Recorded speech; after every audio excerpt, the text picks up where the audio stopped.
आज हम सब अपने इंतहाई मोहतरम जनाब पीर मोहम्मद ज़ियाउल हक नक्शबंदी साहिब की दावत पर, आपके हुक्म पर यहाँ अल अमीन अकेडमी में हम हाज़िर हुए कि हबीब मन मौलाना मोहम्मद हबीब अहमद सईदी साहिब की दावत वलीमा के सिलसिला में ये तकरीब का इनेकाद किया गया है।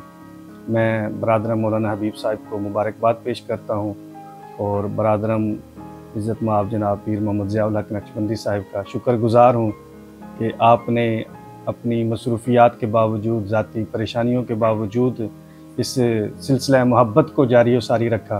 अल्लाह रब्बुल इज़्ज़त आपको जज़ाए खैर अता फ़रमाए और आपके इस जो नेक मिशन है, जो तालीम का, ताल्लुम का, जो फ़रोग़ का जो सिलसिला है अल अमीन अकेडमी के तहत, अल्लाह रब्बुल इज़्ज़त इसमें दिन दुगनी रात चौगनी तरक्कियाँ अता फ़रमाए। आपके पूरे आले खाना पर अपना ख़ास फ़ज़ल व करम नाज़िल फ़रमाए। और इस दुआ के साथ मैं अपनी गुफ्तगू ख़त्म करूँ कि जिस सिलसिला खैर का आपने आगाज़ फ़रमाया है, अल्लाह करे ये सिलसिला इसी तरह जारी और सारी रहे। आमीन आमीन।